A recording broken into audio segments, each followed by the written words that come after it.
Hello students, मैं अंजलि फयाल स्वागत करती हूँ आपका आईसीटी वर्चुअल क्लास में। कैसे हैं आप सब लोग? उम्मीद करती हूँ आप सब लोग अच्छे होंगे और अपनी लाइफ में बहुत बेहतर कुछ कर रहे होंगे। आज हम बात कर रहे हैं क्लास 9th के साइंस की, जिसमें हमारा चैप्टर चल रहा था एटम्स एंड मॉलिक्यूल, यानी परमाणु और अणुओं की बात हम यहाँ पर कर रहे थे। बहुत सारे टॉपिक आपने इसमें देख लिए थे, जैसे कि परमाणु क्या होता है, ठीक है। परमाणु की त्रिज्या की बात हुई थी, उसका द्रव्यमान हो गया था, उसके सिंबल्स हमने देखे थे अलग अलग। फिर हमने कहा था कि परमाणु क्योंकि परमाणु आपका स्वतंत्र अवस्था में नहीं रह पा रहा है, तो वो किसी न किसी के साथ जुड़ करके क्या बनाएगा, अणु बनाएगा। इस अणु की बात हुई थी। यहाँ पर वाटर मॉलिक्यूल देखा था हमने, अलग अलग कंपाउंड्स के मॉलिक्यूल देखे थे। ओके, मॉलिक्यूल में अलग अलग जितने परमाणु पाए जाएंगे, ठीक है, उसको हमने क्या कहा कि किसी भी एक अणु में, किसी यौगिक के एक अणु में जितने एटम पाए जाते हैं वो उस यौगिक की एटॉमिसिटी या परमाणुकता कहलाती है, ठीक है। उसके बाद हमने क्या कहा कि जो भी आपके यौगिक हैं उनके सिंबल से अगर हम उसका रासायनिक सूत्र बना देते हैं तो वो उसके क्या होंगे, रासायनिक सूत्र, मतलब एक सिंपल फॉर्म हो जाता है। किसी भी यौगिक का अगर हम क्या करेंगे, सिंबॉलिक रिप्रेजेंटेशन करते हैं, और सिंबॉलिक रिप्रेजेंटेशन में क्या आएगा, सिंबल आएंगे, और सिंबल के साथ साथ जितने एटम उस तत्व के वहां पर जुड़ रहे हैं उनका नंबर आएगा, ठीक है। तो रासायनिक सूत्र हमें बहुत सारी चीजें बता देता है, जैसे कि अगर रासायनिक सूत्र लिखा गया है तो उसमें कौन सा तत्व है, कौन से तत्व का एटम है और कितने एटम है वो, और उसी रासायनिक सूत्र से आप क्या कैलकुलेट कर रहे थे, आप उसके अणु का द्रव्यमान कैलकुलेट कर रहे थे, जिसे आपने क्या कहा, आणविक द्रव्यमान कहा, ठीक है। यानी एक अणु का जो द्रव्यमान होगा किसी भी यौगिक का, उसको आणविक द्रव्यमान या मॉलिक्यूलर मास कहा जाएगा, ठीक है। वहीं ये था सिंपल यौगिकों के लिए, साधारण जो आपके यौगिक हैं उनके लिए। वहीं पर अगर आपके आयनिक यौगिक आते हैं तो आयनिक यौगिकों के केस में आणविक द्रव्यमान को न निकालकर बल्कि रासायनिक सूत्र से, केमिकल फॉर्मूले से उसका क्या किया जाता है, सूत्र इकाई द्रव्यमान ज्ञात किया जाता है। तो हमने दोनों में अंतर भी देख लिया था कि आपका आणविक द्रव्यमान और सूत्र इकाई द्रव्यमान में ज्यादा कोई डिफरेंस नहीं है। दोनों में हम क्या करते हैं, आपका केमिकल फॉर्मूला लेते हैं और उस केमिकल फॉर्मूले के अकॉर्डिंग उसका मास कैलकुलेट कर लेते हैं। अंतर सिर्फ किस बात का है कि यहाँ पर आयनिक यौगिकों के लिए आप सूत्र इकाई द्रव्यमान ज्ञात करेंगे और बाकी यौगिकों के लिए आपका आणविक द्रव्यमान ज्ञात किया जाए। ओके, तो यहाँ तक हमने कल लास्ट सेशन में पढ़ लिया था। आज के सेशन में हम कुछ कंपाउंड्स को लेकर चलेंगे और उनका मॉलिक्यूलर मास कैलकुलेट किया जाएगा, ठीक है। तो क्वेश्चन लिख लीजिए।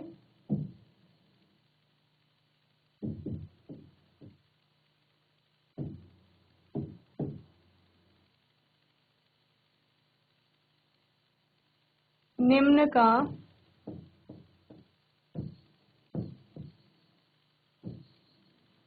आणविक द्रव्यमान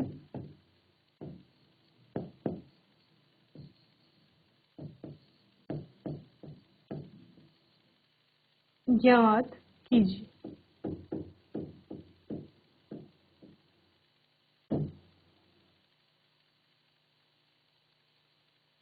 calculate the molecular mass of the following.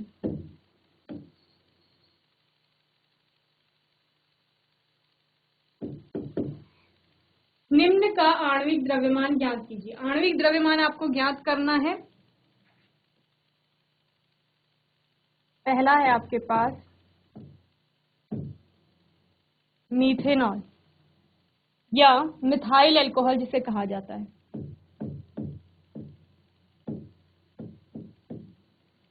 CH3OH इसका मॉलिक्यूलर फॉर्मूला होता है, ठीक है।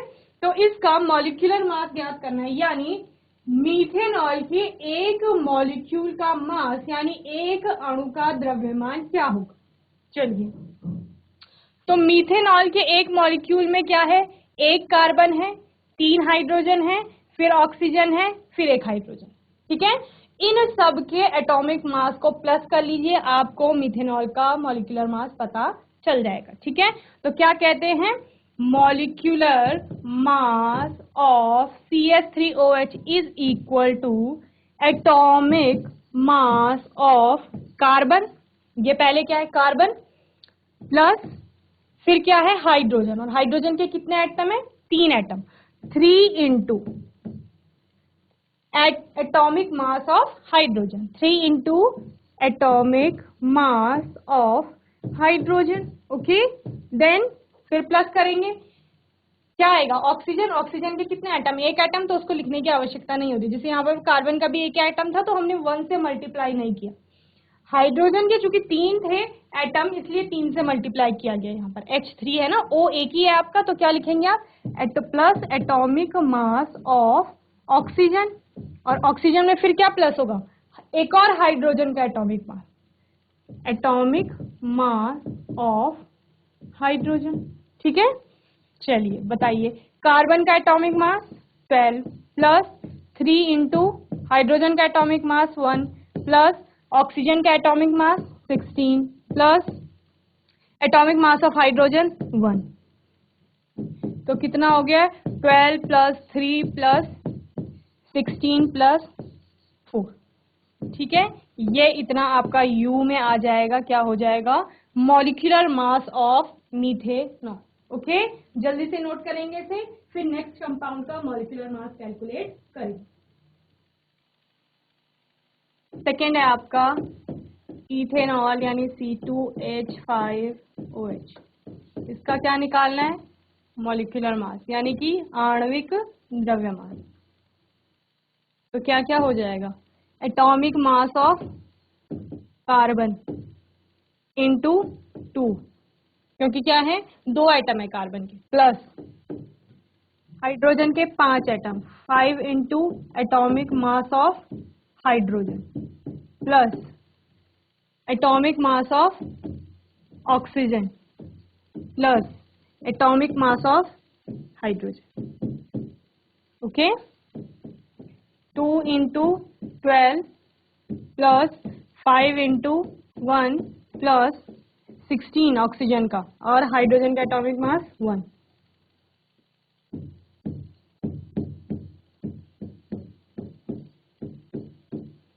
ये सब क्या हो जाएगा, प्लस हो जाएगा, और U में आपका क्या आ जाएगा, मॉलिक्यूलर मास आ जाएगा, इन सबको प्लस करके किसका, इथेनॉल का, ओके। जल्दी से नोट करिए इसे। चलिए होमवर्क में क्वेश्चन है आपके लिए,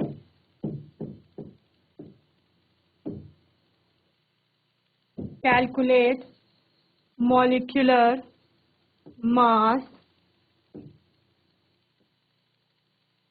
of the following. Molecular mass calculate करना है आपको किस किस का,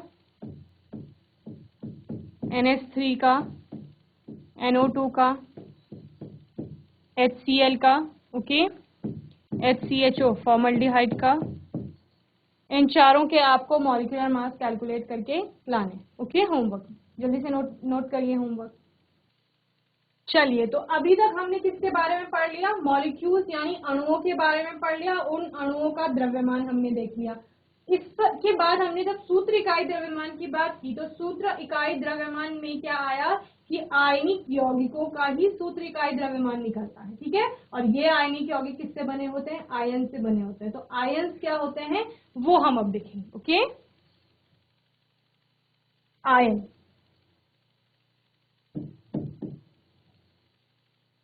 आयन एक परमाणु या परमाणुओं का समूह होता है। आयन आपके क्या होते हैं, एटम ही होते हैं या ग्रुप ऑफ एटम्स हो सकते हैं, ठीक है, जिस पर कुछ आवेश यानी कि चार्ज धनात्मक या ऋणात्मक अवश्य उपस्थित रहता है। जहां पर कि आपके धनावेशित आयन जो आपके हैं यानी पॉजिटिव आयन जिन्हें कहा जा रहा है वो क्या है, सोडियम का पॉजिटिव, पोटेशियम का पॉजिटिव, कैल्शियम का 2 पॉजिटिव, एल्यूमिनियम का 3 प्लस, और ऋणावेशित आयन यानी कि जो आपके निगेटिव आयन है वो आपको बताए गए हैं, Cl negative, S2 negative, OH negative, SO4 2 negative, okay. तो ये आपके क्या हो गए, ऋणावेशित आयन। तो आयन से क्या समझ में आता है आपको, आयन से समझ में आता है कि कोई भी एटम पे जब किसी भी प्रकार का चार्ज आता है, आवेश आ जाता है, तो उसको क्या कहा जाता है? आयन कहा जाता है। और किसी भी आपके एटम पर चार्ज किस वजह से आ सकता है वो हम समझेंगे। सबसे पहले एटम की संरचना देखिए। एटम की संरचना कहती है कि कोई तो एटम है, ये एटम है, ठीक है, इसका सेंटर पॉइंट क्या होगा? ये होगा, जिसमें क्या है आपके प्रोटॉन यानी कि पॉजिटिव चार्ज है, और साथ में क्या है? न्यूट्रॉन है, जो कि कैसे हैं? न्यूट्रल हैं, जिन पे किसी भी प्रकार का चार्ज यानी कि आवेश नहीं है, उदासीन जिन्हें आप कहते हैं, ठीक है। प्रोटॉन हो गए धनावेशित, न्यूट्रॉन हो गए आपके उदासीन यानी कि न्यूट्रल। अब जो हमने ये परमाणु की कक्षा बनाई है, इसमें आपका क्या रहते हैं? इलेक्ट्रॉन घूमते रहते हैं, ठीक है। क्या घूमते रहते हैं? इलेक्ट्रॉन घूमते रहते हैं। ये क्या हो गए? ये हो गए इलेक्ट्रॉन। और इलेक्ट्रॉन्स आपके कैसे होते हैं? ऋण आवेशित होते हैं, यानी कि नेगेटिवली चार्ज होते हैं। ओके, तो जब हम परमाणु के बारे में पढ़ रहे थे तो हमने क्या पढ़ा था? आपका जो ये पूरा परमाणु होता है, ये कैसा होता है? ये होता है उदासीन यानी कि न्यूट्रल। उदासीन होता है। उदासीन क्यों होता है आपका परमाणु? क्योंकि यहां पर नंबर ऑफ प्रोटॉन यानी कि आपके प्रोटॉनों की संख्या, ठीक है, इज इक्वल टू होता है नंबर ऑफ इलेक्ट्रॉन। यानी आपका जो प्रोटॉनों की संख्या है वो इलेक्ट्रॉनों की संख्या के बराबर होती है। कभी जब आपका परमाणु कैसा है? उदासीन है। या आप कहेंगे चूंकि यहाँ पर परमाणु प्रोटॉनों की संख्या आपके इलेक्ट्रॉनों की संख्या के बराबर है, इस वजह से आपका जो परमाणु हो जाता है वो उदासीन यानी न्यूट्रल हो जाता है। यानी इससे क्या समझ में आया कि आपका जो पॉजिटिव चार्ज है यानी कि धनावेश है वो ऋणावेश के बराबर है। तो जब धनावेश ऋणावेश के बराबर हो जाएगा तो दोनों एक दूसरे को कैंसिल आउट कर लेंगे और आपका जो पूरा एटम है वो बैलेंस यानी संतुलन की अवस्था में आ जाएगा। और संतुलन की अवस्था में वो कैसा होगा? उदासीन यानी कि न्यूट्रल होगा, ठीक है। तो न्यूट्रल है, अभी एटम में किसी भी प्रकार का चार्ज नहीं है। तो यहाँ पर जो ये रेड छोटे छोटे सर्कल बनाए गए हैं ये नंबर ऑफ इलेक्ट्रॉन, ठीक है। तो कितने इलेक्ट्रॉन है यहाँ पर? 1 2 3 4 5 6 इलेक्ट्रॉन है। तो हमने बोला नंबर ऑफ इलेक्ट्रॉन कितने हैं? 6 है। तो जब आपका उदासीन है एटम तो उसके लिए number of electron is equal to number of proton. That means कि प्रोटॉन भी कितने होंगे? 6 होंगे। 6 धनावेश हैं, 6 ही ऋणावेश हैं, इसीलिए तो आपका एटम कैसा है? उदासीन है, न्यूट्रल है। ओके, अब हम क्या कहते हैं? हम कहते हैं कि सपोज किसी स्थिति में यहां से एक इलेक्ट्रॉन बाहर चला जाता है, ठीक है। एक इलेक्ट्रॉन इसने किसी को दे दिया, इस एटम ने, इस परमाणु ने एक इलेक्ट्रॉन किसी को दे दिया। जब इसने एक इलेक्ट्रॉन किसी को दे दिया होगा तो अब इसके पास कितने इलेक्ट्रॉन बचे? कितने इलेक्ट्रॉन बचे? पहले 6 थे, एक इसने किसी को दे दिया, 6 - 1, तो अब इसके पास कितने इलेक्ट्रॉन रह गए? 5। और यहाँ पर प्रोटॉन कितने हैं? 6 हैं। तो 5 निगेटिव चार्ज आपके 5 पॉजिटिव चार्ज को तो बैलेंस करेंगे, लेकिन एक पॉजिटिव चार्ज वहां पर एक्स्ट्रा आ रहा है, उसकी वजह से इस एटम पे क्या आ जाएगा? धनावेश आ जाएगा। तो आपका जो एटम होगा वो कैसा हो जाएगा? पॉजिटिवली चार्ज हो जाएगा। किस स्थिति में? जब उसने एक इलेक्ट्रॉन किसी को दे दिया। इसीलिए कहते हैं कि जो एटम या जो एलिमेंट आपके इलेक्ट्रॉन देते हैं उन पर कैसा चार्ज आता है? पॉजिटिव चार्ज आता है। क्यों? क्योंकि उन्होंने अपने ऋणावेश को दिया है। ऋणावेश में कमी आने का मतलब क्या है? अपने आप में धनावेश में क्या हो रही है? वृद्धि हो रही है। प्रोटॉन यानी कि धनावेश कितने हैं? 6, और इलेक्ट्रॉन यानी कि ऋणावेश कितने रह गए? 5 ही रह गए। तो आपका 5 ऋणावेश 5 धनावेश को तो बैलेंस कर रहा है, लेकिन एक धनावेश बच रहा है, तो वो कहाँ आ रहा है? वो इस तरह से हम अलग से एटम पर पॉजिटिव चार्ज दिखा देते हैं। ओके, एक केस ये क्लियर है। चलिए, ये तो कौन सी स्थिति थी? जब उसने इलेक्ट्रॉन दिया। दूसरी स्थिति क्या हो सकती है? दूसरी स्थिति कह रही है कि सपोज उसने इलेक्ट्रॉन ग्रहण किया हो, यानी कि उसके पास पहले कितने इलेक्ट्रॉन थे? 6 इलेक्ट्रॉन थे, यहां पर भी एक इलेक्ट्रॉन था। अब उसने क्या किया? एक और इलेक्ट्रॉन ग्रहण कर लिया, यहां पर किसी से इलेक्ट्रॉन ले लिया है।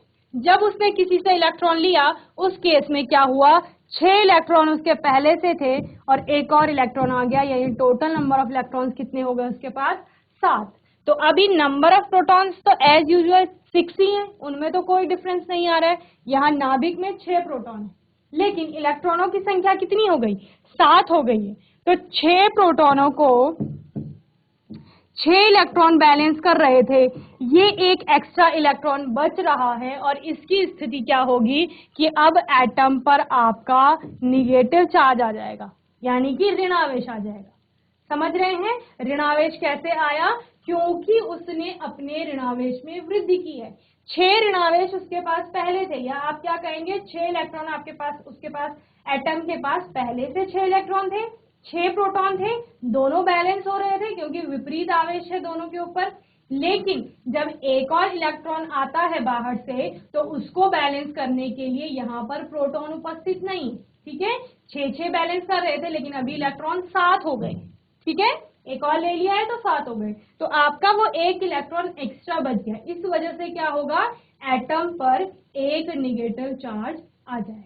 ओके, तो इस तरह से क्या डेवलप हो गए, चार्जेस डेवलप हो गए एटम्स के ऊपर। और जब एटम्स के ऊपर चार्जेस डेवलप हो जाते हैं तो उसी को आपका क्या कहा जाता है, आयन कहा जाता है। ओके, तो इतना आपको होपफुली अच्छे से समझ में आ गया होगा।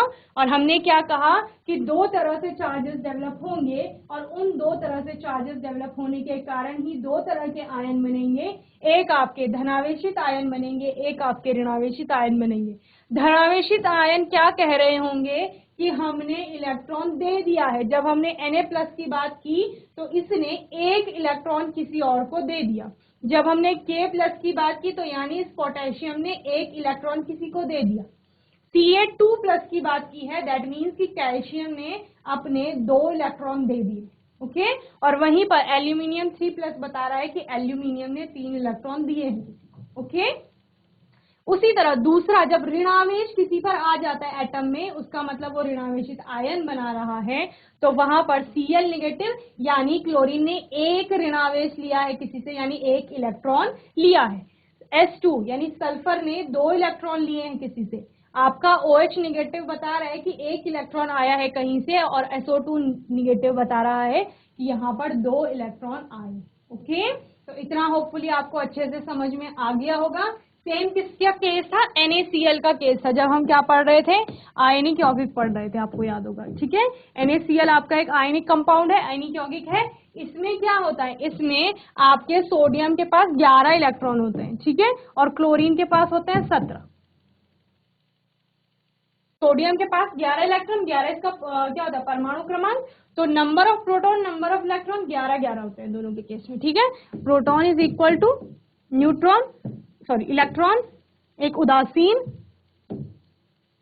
परमाणु के लिए, जब इस पर किसी भी प्रकार का चार्ज नहीं था। Na की केस बात कर रहे हैं और यहाँ पर Cl की बात कर रहे हैं। तो proton is equal two electron हो जाएगा, यहाँ पे भी proton is equal two electron हो जाएगा, यानी 11-11 और यहाँ पे 17-17 ये हो जाता है। जब ये दोनों आपस में बंध बनाते हैं, और कैसा बंध बनाते हैं, आयनिक बंध, तो उस केस में क्या होता है, सोडियम का इलेक्ट्रॉनिक विन्यास होता है 2-8-1, इसका होता है 2-8-7, यानी सबसे बाह्य कक्षा जो है सोडियम की, उसमें 1 इलेक्ट्रॉन है।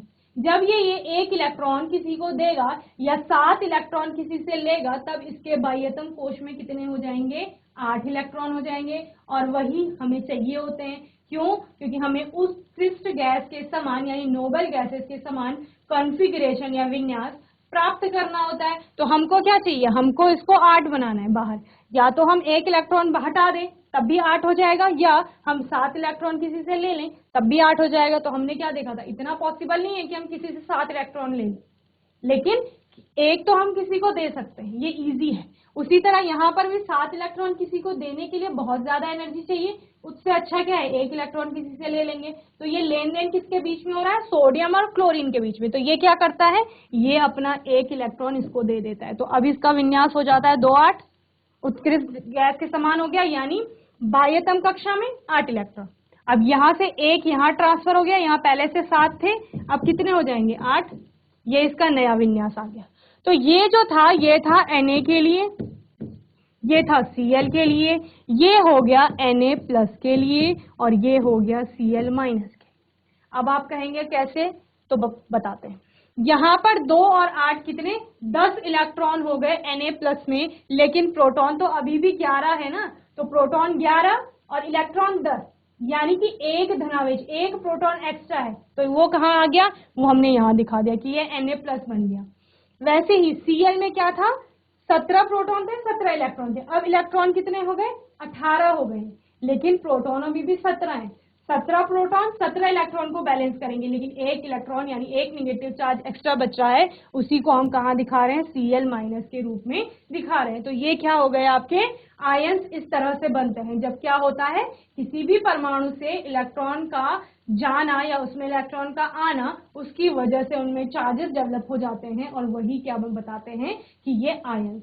ओके, तो होपफुली इतना आयंस में आपको अच्छे से समझ में आ गया होगा। जल्दी से इसे नोट करेंगे फिर हम आगे देखेंगे। चलिए, तो अभी हमने मॉलिक्यूलर मास पढ़ा जैसे, और क्या पढ़ा था, सूत्र इकाई द्रव्यमान पढ़ा था। उसी से हमारा एक और टॉपिक आता है निकल के, मोल कॉन्सेप्ट। ठीक है, यानी जिस एटॉमिक मास की बात आप कर रहे हैं किसी एक एटम के लिए या किसी एक मॉलिक्यूल के लिए, जो मॉलिक्यूलर मास की बात आप कर रहे हैं, एक्चुअली उसमें कितने कण उपस्थित होंगे वो हम बताएंगे। ठीक है, यानी बहुत सिंपल सा एग्जांपल ले लेते हैं कि आपने कार्बन ले ली 12 ग्राम। 12 ग्राम क्यों ली, क्योंकि आपने कहा कि एक एटम जो होता है कार्बन का, उसमें 12 U उसका क्या होता है, एटॉमिक मास, यानी कि एटॉमिक जो आपका परमाणु द्रव्यमान होता है वो 12 U। समझ रहे हैं, एक परमाणु की बात कर रहे हैं कार्बन की। ओके, और उस कार्बन का जो मास होता है, उस एक एटम का मास होता है, एक उस कण का मास जो सबसे सूक्ष्मतम है उस एलिमेंट के लिए जो हम बोल रहे थे, उसका मास होता है कितना, 12 U। 12 यूनिफाइड मास का हम बताते हैं। और जब हम इसको ग्राम में रिप्रेजेंट करते हैं तो ये ग्राम एटॉमिक मास हो जाता है, तब हम क्या बोलते हैं, इसको 12 ग्राम बोलते हैं। ठीक है, अब आप 12 ग्राम ले लीजिए। ठीक है, कोई सी भी फॉर्म ले लिया आपने कार्बन की, सपोज आपने कोयला ले लिया 12 ग्राम, अब गिनिए कि उसमें कितने कण होंगे। ठीक है, कितने कण होंगे उसमें जो आपको 12 ग्राम दे रहे हैं, तो उसकी क्या करनी है, हमें काउंटिंग करनी है। तो काउंटिंग करना तो इतना इजी है नहीं, तो वहां से निकल कर आता है आपका एवोगैड्रो नंबर, जो कहता है कि इस 12 ग्राम कार्बन में आपका 6.022 इंटू 10⁻23 पार्टिकल्स होंगे, इतने कण होंगे उस कोयले के, या जो आपने क्या लिया था, कार्बन का कोई भी फॉर्म लिया था। इसी प्रकार ये 6.022 यहाँ पर 12 ग्राम कार्बन के लिए है, ये 1 ग्राम हाइड्रोजन के लिए भी होगी, 16 ग्राम ऑक्सीजन में भी इतने ही पार्टिकल होंगे। तो इस तरह से ये क्या हो गया, ये 1 मोल हो गया। तो जब हम 1 मोल किसी चीज की बात करेंगे तो उसका मतलब क्या है, उतने एटॉमिक मास का वो एटम, एक एटम का मास। ठीक है, और दूसरा उतने मॉलिक्यूलर मास का कोई भी मॉलिक्यूल। ओके, चलिए 1 मोल की बात कर रहे हैं। 1 मोल ऑक्सीजन का मतलब क्या है, 12 ग्राम ऑक्सीजन। ठीक है, ये ऑक्सीजन है। 1 मोल हाइड्रोजन का मतलब क्या है, 1 ग्राम हाइड्रोजन। 1 मोल नाइट्रोजन का मतलब क्या है, 14 ग्राम नाइट्रोजन। समझ रहे हैं ना, उनके एटॉमिक मास को देखो, 12 किसका होता है, आपका कार्बन का होता है, ऑक्सीजन का होता है 16। 12 कार्बन के लिए हमने बोला, यानी 1 मोल अगर हम कार्बन की बात करेंगे उसमें कितना लेंगे, 12 ग्राम लेंगे। और जब हम उस पर कणों की गिनती करेंगे, ठीक है, कि चलो आपने 12 ग्राम जो कोयला लिया है उसमें कणों की गिनती करिए, तो उसमें कितने पार्टिकल्स हैं, उसमें 6.022 इंटू 10⁻23 पार्टिकल। ओके, इतने। उसी प्रकार जब हम 1 मोल ऑक्सीजन की बात करेंगे, उसका मतलब क्या है, हम किसकी बात कर रहे हैं, 16 ग्राम ऑक्सीजन की बात कर रहे हैं। जो कि U में कितना है 16U है। और अगर हम 1 मोल हाइड्रोजन की बात कर रहे हैं तो वो कितनी है 1 ग्राम हाइड्रोजन है। और 1 मोल नाइट्रोजन की बात कर रहे हैं दैट मीन्स कि 14 ग्राम नाइट्रोजन की बात हम कर रहे हैं। ओके, तो मोल संकल्पना या मोल कॉन्सेप्ट किसी भी स्पीशीज यानी वो क्या हो सकता है, आपका एटम हो सकता है, आपका मॉलिक्यूल हो सकता है, आयन हो सकता है, कोई भी पार्टिकल हो सकता है। तो किसी भी स्पीशीज परमाणु, अणु, आयन अथवा कण के लिए 1 मोल में मात्राओं की वह संख्या है जो ग्राम में, 1 मोल में मात्राओं की वह संख्या है, 1 मोल में कितनी मात्रा है उसकी, जो ग्राम में उसके परमाणु, ग्राम में क्या है उसका परमाणु का द्रव्यमान है ना ऑक्सीजन का, अथवा आणविक द्रव्यमान के बराबर हो। ओके, तो यानी किसी भी स्पीशीज की आप किसकी बात कर रहे हैं, 1 मोल की बात कर रहे हैं, तो वो मोल किसके बराबर है, उस एलिमेंट के, अगर तत्व की बात कर रहे हैं तो उस तत्व के, उस एटम के एटॉमिक मास के बराबर है जो ग्राम में लिया गया है। या अगर आप मॉलिक्यूल के 1 मोल की बात कर रहे हैं, जैसे वाटर का आपने मॉलिक्यूलर मास कितना निकाला था 18U निकाला था, मैंने कहा था इसको ग्राम में कन्वर्ट कर लीजिए तो 18 ग्राम आया था, किसके लिए H2O के लिए। तो जब आप 1 मोल H2O की बात करेंगे, 1 मोल जल की बात करेंगे, तो 1 मोल ऑफ H2O कंटेन्स 18 ग्राम। ठीक है, तो वहां पर कितने कितने जल की बात हो रही है, 18 ग्राम जल की बात हो रही है। ठीक है, तो 1 मोल से समझ आ गया है, 1 मोल आपका कुछ भी नहीं है, जो आपने एटॉमिक मास कैलकुलेट किया है और मॉलिक्यूलर मास कैलकुलेट किया है। एटम के केस में एक एटम का जो मास है उसको ग्राम में ले लीजिए, वो 1 मोल है। और आपका मॉलिक्यूल के केस में मॉलिक्यूलर मास ले लीजिए, वो आपका क्या है 1 मोल का द्रव्यमान है उतना। ओके, और उसमें क्या गिनने हैं, उसमें कण गिनने हैं हमें, वो पार्टिकल जिनसे वो मिलकर के बना हुआ है। कौन, ये आपका 16 ग्राम, ये 1 ग्राम, ये 14 ग्राम या 1 मोल। तो 1 मोल कितना हो गया आपका, 1 मोल हो गया 6.022 इंटू 10⁻23। तो जब आप 1 मोल की बात करेंगे तो उस 1 मोल में इतने कण हैं, तो वो 1 मोल किसका हो सकता है, वो ऑक्सीजन का हो सकता है। तो ऑक्सीजन के 1 मोल में इतने पार्टिकल, हाइड्रोजन के 1 मोल में इतने पार्टिकल, नाइट्रोजन के 1 मोल में इतने पार्टिकल। अब वो 1 मोल उनके एटॉमिक मास के अकॉर्डिंग हो सकता है। ओके, आगे किसी पदार्थ के 1 मोल में कणों की संख्या निश्चित होती है जिसका मान कितना होता है 6.022 इंटू 10⁻23। ओके, तो इतना होपफुली आपको समझ में आ गया होगा मोल कॉन्सेप्ट में। जल्दी से इसे नोट करेंगे फिर आगे देखेंगे। चलिए, अब सपोज आपको किसी भी एलिमेंट का या किसी तत्व का, किसी परमाणु का या किसी अणु का आपको द्रव्यमान दिया गया है कि आपको इतने ग्राम ये दे दी है, अब आप कैलकुलेट करो इसमें कितने मोल। ठीक है, तो आप नंबर ऑफ मोल यानी number of moles is equal to होता है आपका given mass upon molecular mass. ये हो गया मॉलिक्यूल के केस में, और ऑब्लिक एटॉमिक मास, यानी अगर आपका परमाणु है तो उसका क्या लेंगे एटॉमिक मास लेंगे, और अणु है तो उसका मॉलिक्यूलर मास लेंगे। समझ रहे हैं, सपोज उन्होंने बोला है कि आपको बतानी है 6 ग्राम कार्बन में कितने आपके मोल हैं।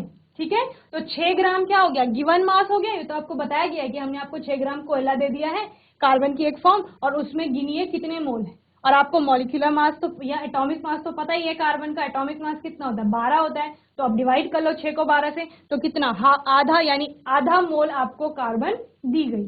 समझ रहे हैं, तो इसको आप क्या लिख सकते हैं, मोलों की संख्या क्या होती है आपकी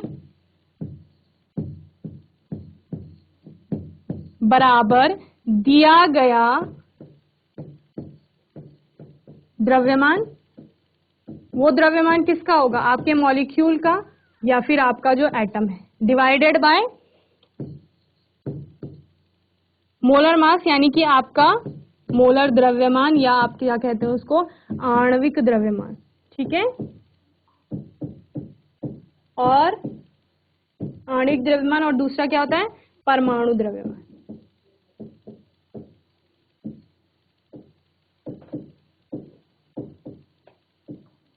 तो यहां से आप इस फॉर्मूले से आप क्या कैलकुलेट कर सकते हैं, मोलों की संख्या कैलकुलेट कर सकते हैं। जब आपको ये दोनों मोलर मास तो आप निकाल ही लेते हैं, फॉर्मूले से निकाल लेते हैं, और मोलर मास का मतलब क्या है, जो मॉलिक्यूलर मास है वो ग्राम में, मोलर मास बताता है मॉलिक्यूलर मास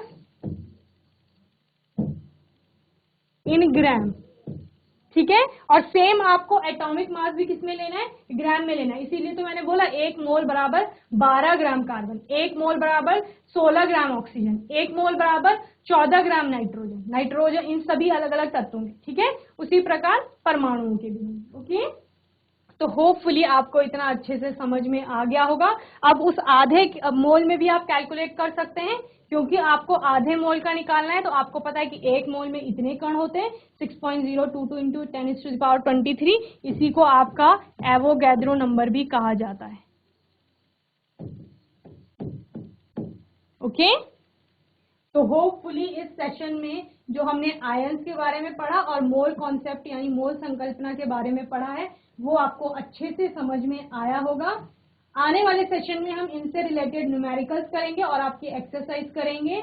और अगर आपका कोई क्वेश्चन डाउट रहता है तो वो आने वाले सेशन में आप पूछ लें, ओके।